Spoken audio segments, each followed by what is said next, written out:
The arrival. The skies over Earth darkened on an otherwise ordinary Tuesday afternoon.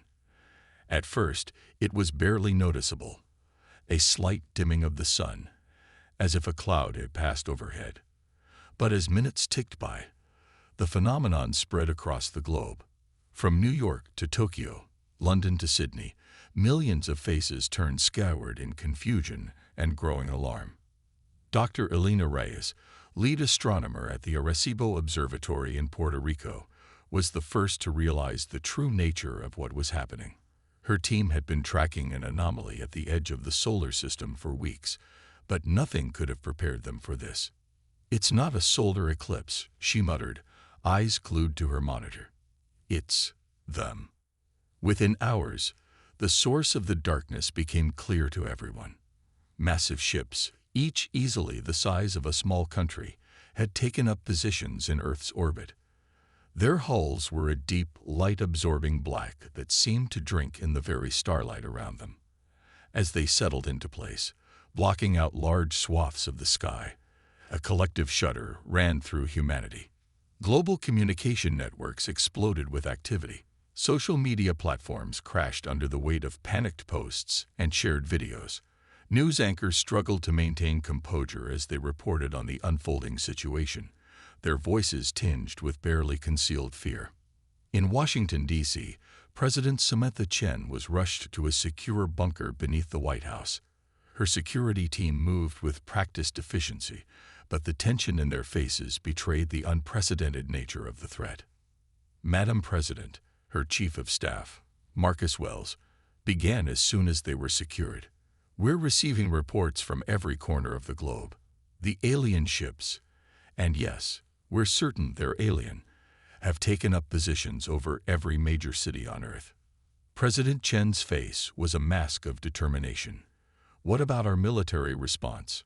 Surely we're not just sitting here doing nothing." General Sandra Ortiz, chairman of the Joint Chiefs of Staff, stepped forward.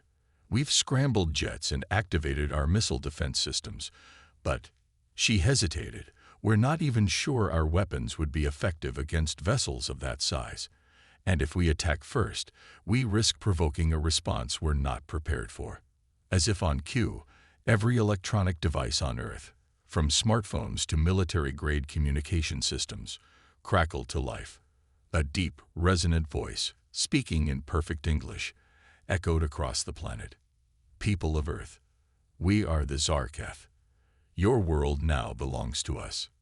Resistance is futile and will be met with immediate annihilation. Prepare for our arrival." The message repeated in every known human language, leaving no doubt about its intent. In the bunker, President Chen and her advisors sat in stunned silence. "My God," Marcus whispered, "what do we do?" Before anyone could respond, another voice cut through the tension.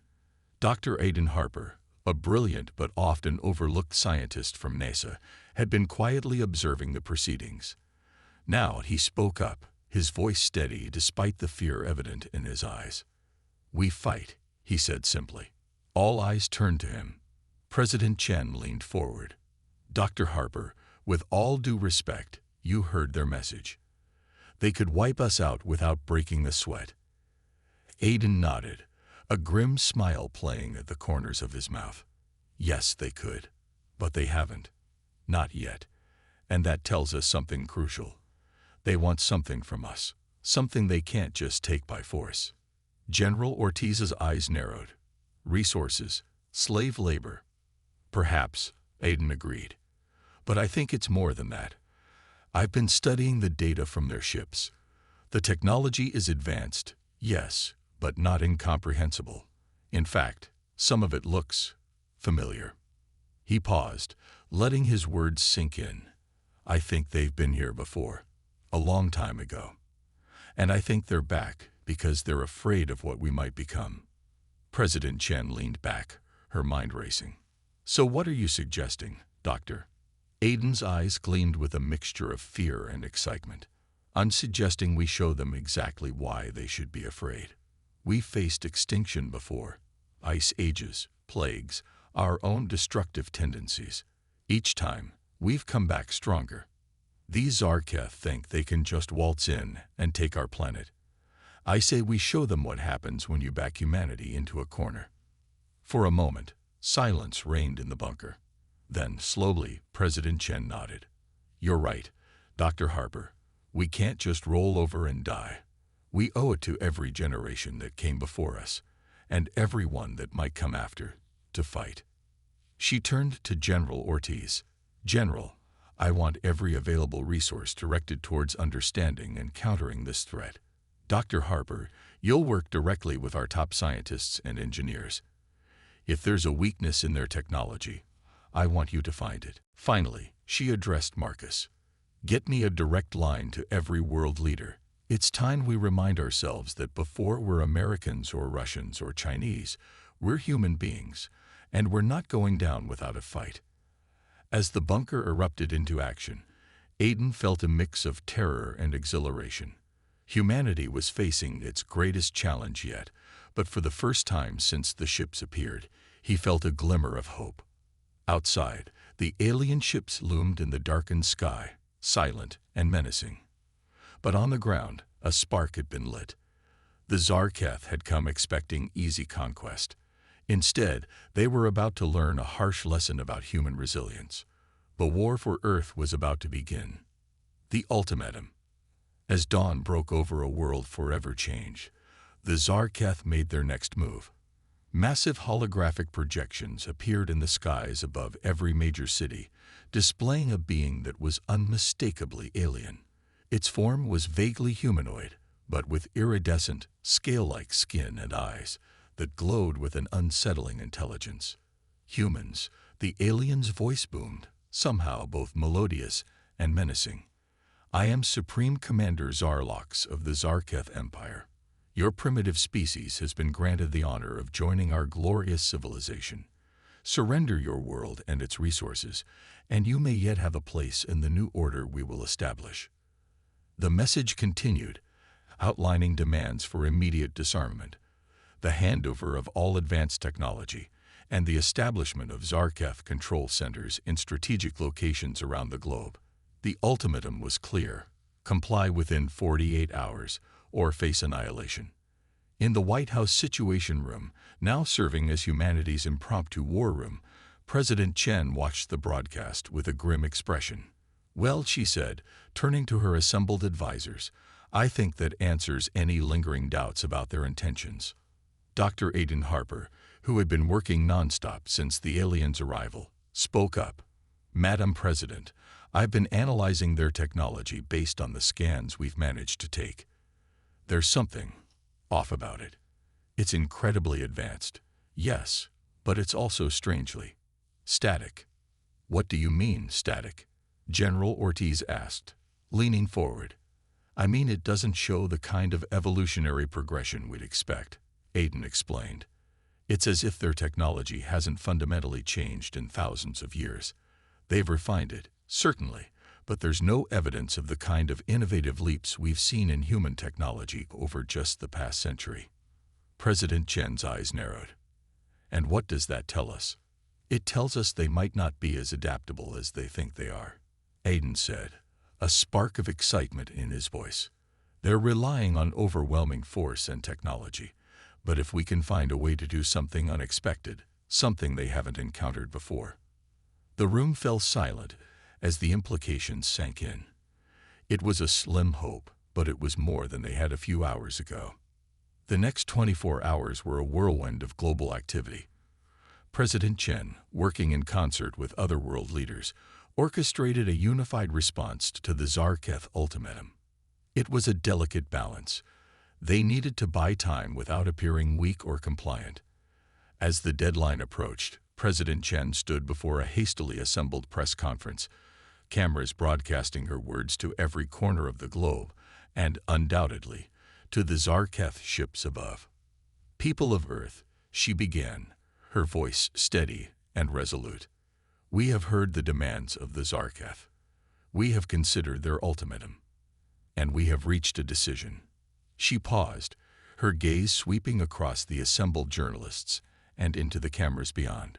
"Throughout our history, humanity has faced countless challenges. We have weathered ice ages and asteroids, plagues and wars. Each time, we have emerged stronger, more united, more determined to forge our own path.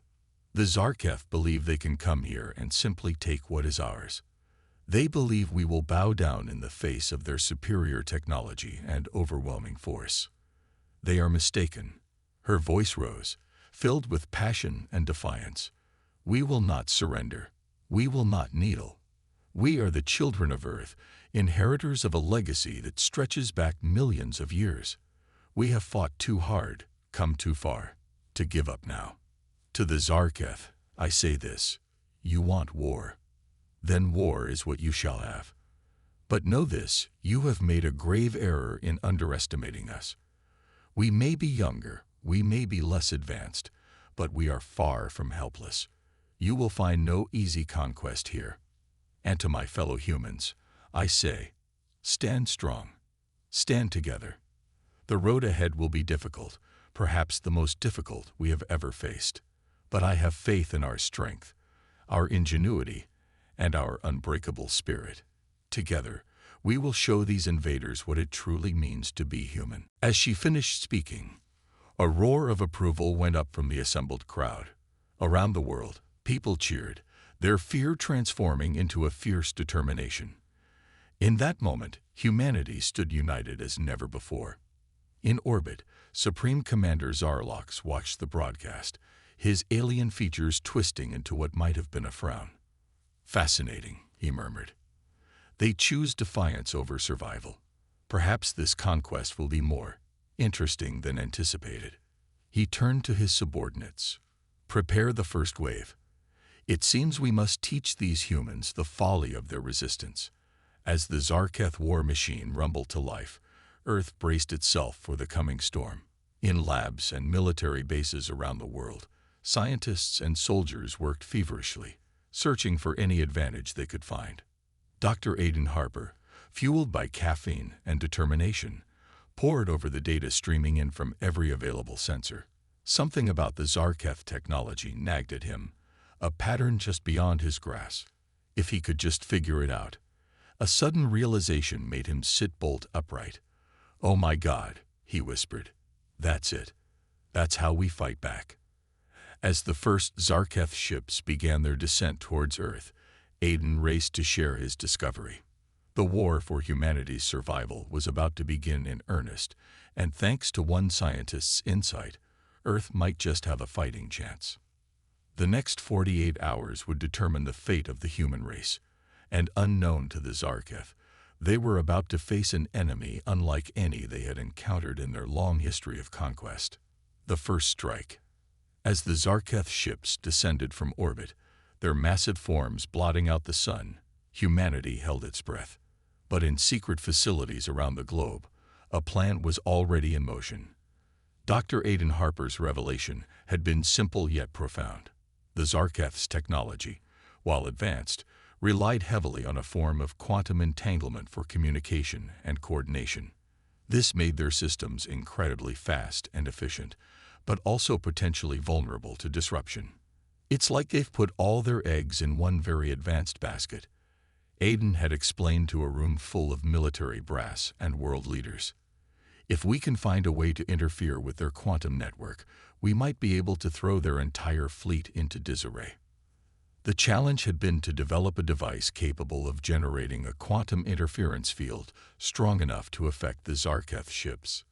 It was a task that should have taken years, but with the fate of humanity hanging in the balance, the impossible had become necessary.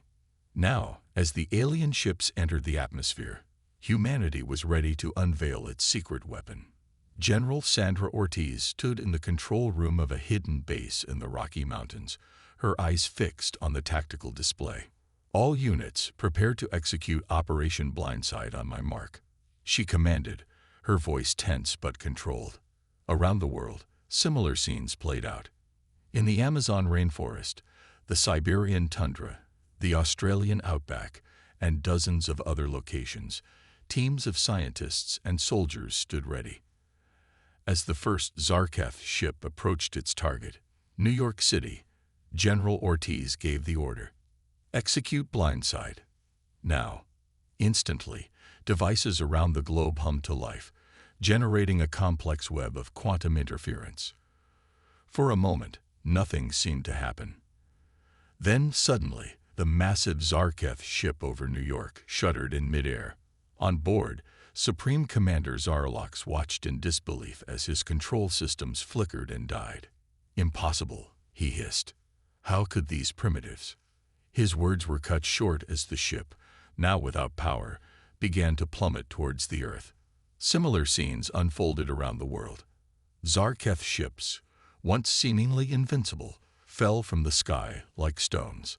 Some crashed into the ocean, others into uninhabited areas, the result of careful planning by Earth's defenders.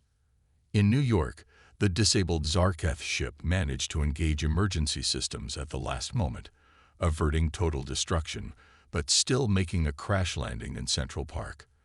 As stunned New Yorkers watched from a safe distance, the once mighty vessel lay broken and powerless. Within hours, specially trained teams moved in to secure the downed ships. What they found inside was beyond their wildest expectations. Dr. Elena Reyes, now working alongside Aiden, was one of the first to enter the ship in Central Park. "This is incredible," she breathed, taking in the alien technology.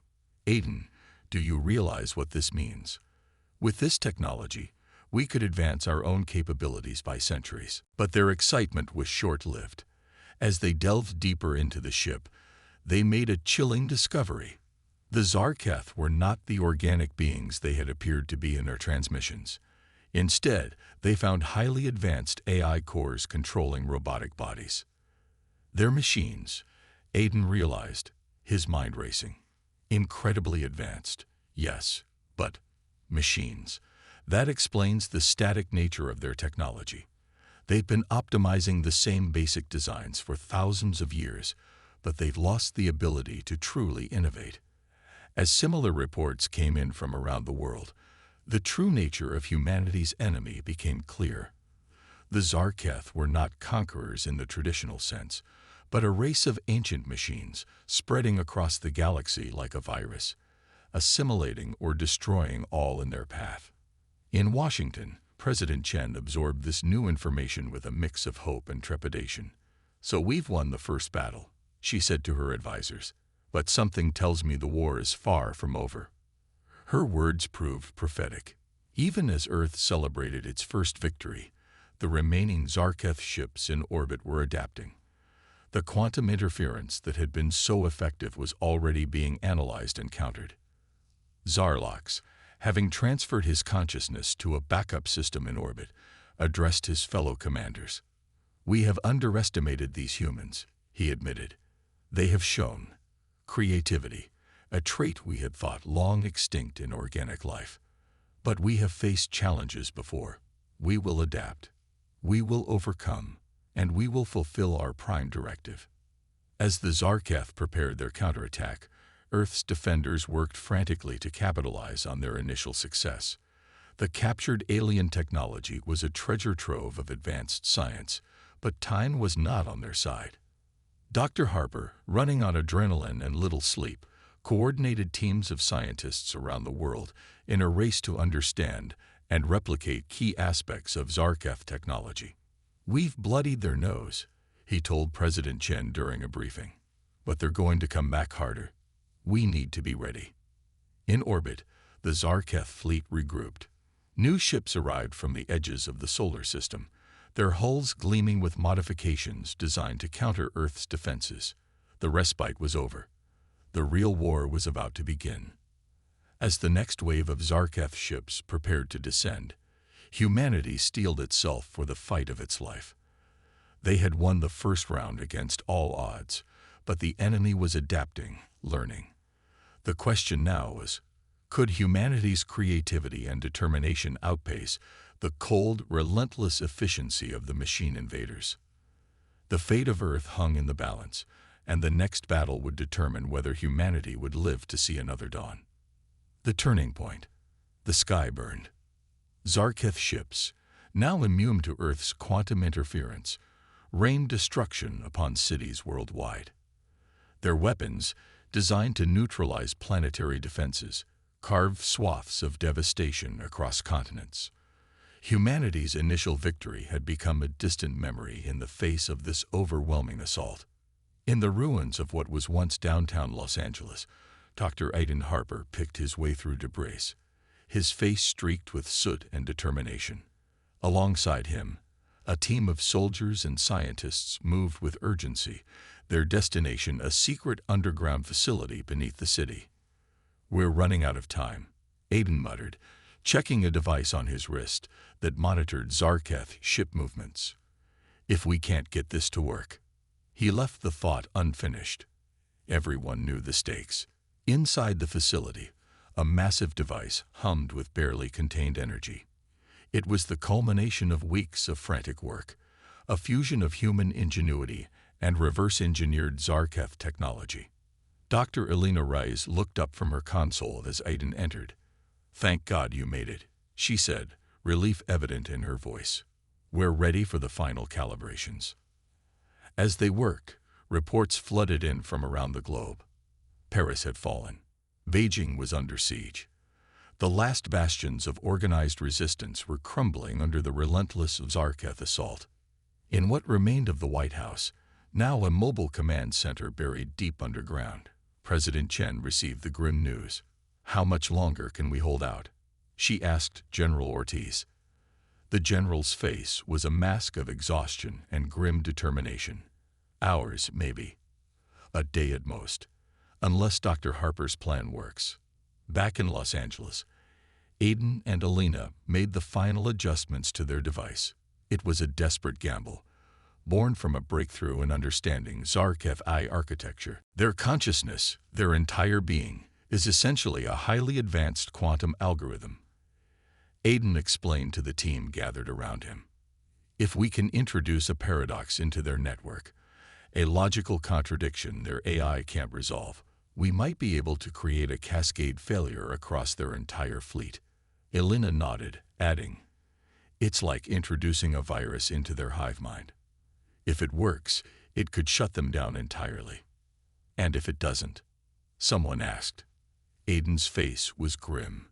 "Then we've just announced our location to every Zarketh ship in the area, and we're out of options." With a deep breath, Aiden initiated the sequence. The device thrummed louder, energy crackling around it. On screens throughout the facility, they watched as the quantum signal propagated outward, invisible to the naked eye, but racing towards the Zarketh fleet at the speed of light. For several agonizing moments, nothing seemed to happen. Then suddenly, the nearest Zarketh ship faltered in the sky. Its weapons fell silent. Its engines sputtered. "It's working," Elena exclaimed, her eyes wide with disbelief and hope. Across the globe, similar scenes unfolded. Zarketh ships, moments ago unstoppable engines of destruction, now hung motionless in the air or drifted aimlessly. In orbit, Supreme Commander Zaralox fought against the encroaching paradox, his AI mind grappling with concepts it was never designed to process. "Impossible," he repeated, his consciousness fragmenting. "We are perfect. We are flawed. We are." His transmission cut off abruptly. As reports flooded in from around the world, the truth became clear. The Zarketh fleet was neutralized. Dormant ships hung in the sky or drifted in orbit, their threat nullified by human ingenuity. In the underground facility, Aiden slumped against a console, exhaustion finally overtaking him. "We did it," he murmured, scarcely believing his own words. "We actually did it." Elena placed a hand on his shoulder, her own face a mixture of relief and disbelief. "You did it, Aiden. You saved us all." But even as the first waves of celebration swept across the planet, Aiden's mind was racing ahead. "This isn't over," he said, straightening up. "We've stopped them, yes, but now we have a fleet of the most advanced ships in the galaxy just sitting there." President Chen, informed of the success, was already thinking along similar lines. "General Ortiz," she said, her voice filled with newfound strength, "assemble teams to board those ships." Dr. Harper's right. This isn't just a victory. It's an opportunity. As humanity emerged from the shadow of annihilation, a new dawn was breaking. The Zarketh threat was neutralized, but the real work was just beginning. Earth now possessed technology beyond its wildest dreams, and with it, the chance to reshape its destiny. In the coming days, weeks, and months, humanity would face new challenges. How to use this technology responsibly. How to prevent the mistakes that had turned the Zarketh into soulless conquerors. And perhaps most pressingly, how to prepare for the possibility that the Zarketh were not alone in the galaxy. As Aiden looked out over the ruins of Los Angeles, he saw not devastation, but possibility. Humanity had been tested, had faced extinction, and had emerged victorious through courage, ingenuity, and unity. Whatever the future held, one thing was certain. Humanity would face it together, stronger and more united than ever before. The stars, once a distant dream, now beckoned, and humanity, battle-tested and armed with the legacy of both their own history and that of the Zarketh, was ready to answer the call. The war was over. The next great adventure was about to begin. The new frontier. 5 years had passed since the day humanity turned the tide against the Zarketh invasion. The scars of war still marked the Earth's surface, but amid the rebuilding, a new era of unprecedented progress had dawned. Dr. Aiden Harper stood on the observation deck of Unity Station, Earth's first large-scale orbital habitat. Below him, the blue marble of Earth rotated slowly, while above, the vastness of space beckoned. He marveled at how far they'd come in such a short time. "Quite a view, isn't it?" President Chen's voice came from behind him. Now in her second term, she had become the face of Earth's resurgence and push into space. Aiden turned, smiling. "It never gets old. To think, just a few years ago, we were fighting for our very existence. And now we're taking our first real steps into the cosmos," Chen finished. "Thanks in no small part to you and your team." The reverse engineering of Zarketh technology had catapulted human science forward by centuries. Clean energy, advanced AI, carefully regulated to avoid the Zarketh's fate, and faster-than-light travel were now realities rather than distant dreams. But it hadn't all been smooth sailing.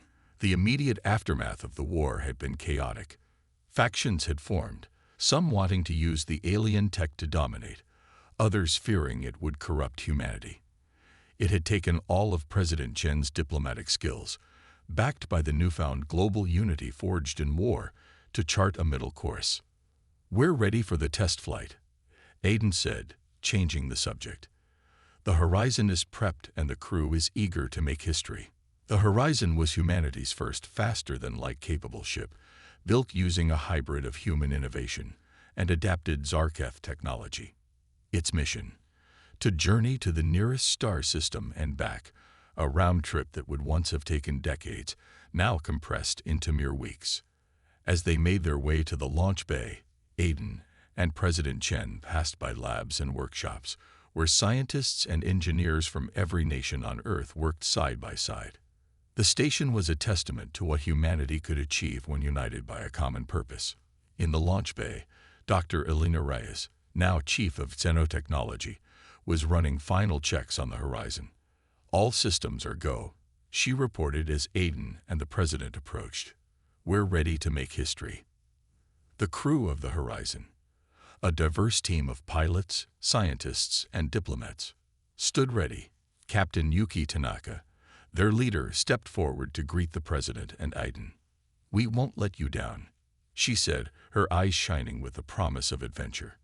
As final preparations were made, Aiden found himself reflecting on the journey that had brought them here. The terror of the invasion, the desperation of those early battles, the elation of victory, and the challenges of the aftermath. It all seemed like a lifetime ago. "You should be on that ship," Elena said, coming to stand beside him. Aiden shook his head. "My place is here. There's still so much work to do." He paused, then added with a smile, Besides, someone needs to be ready to solve the next impossible problem when they bring it back. The countdown began. The Horizon's engines hummed to life, a sound unlike anything produced by purely human technology. As the ship prepared to depart, a hush fell over the station. President Chen stepped forward to address the crew and the billions watching the live broadcast back on Earth. Today, we take our first steps into a larger universe. We go not as conquerors, like those who once threatened our world, but as explorers and peacekeepers. The Zarketh taught us the dangers of unchecked expansion and the perils of losing our humanity to technology. We carry those lessons with us as we reach for the stars. She paused, her gaze sweeping over the assembled crowd. But we also carry with us the best of what makes us human. Our curiosity, our compassion, and our unwavering spirit. Whatever wonders or challenges we find out there, we will face them together. For in our unity lies our greatest strength. As cheers erupted, the Horizon gracefully lifted off, exiting the station with balletic precision. In moments, it was just a speck against the star-filled backdrop. Then, in a flash of light that seemed to bend the very fabric of space, it was gone, off on humanity's first faster-than-light journey. Aiden watched the spot where the ship had vanished, a mixture of pride and anticipation swelling in his chest. They had survived extinction, unlocked the secrets of an advanced alien civilization, and now stood on the brink of becoming a true spacefaring species. Yet he knew this was just the beginning. What other civilizations might they encounter among the stars? What wonders and dangers awaited them? And how would humanity continue to grow and adapt to its ever-expanding horizon? As the crowd dispersed, already turning their attention to the next projects and challenges, Aiden remained at the window a moment longer. The vastness of space stretched out before him, no longer a barrier, but an invitation. Well, he murmured to himself, a smile playing on his lips, I guess this is where the real work begins. With that, he turned and walked back into the heart of the station. There were new problems to solve, new frontiers to explore, and a future brighter than anything humanity had dared to imagine before the day the Zarketh arrived and unwittingly set them on this path. The war was long over. The age of exploration had begun, and humanity, tempered by fire and armed with knowledge, was ready for whatever the universe had in store.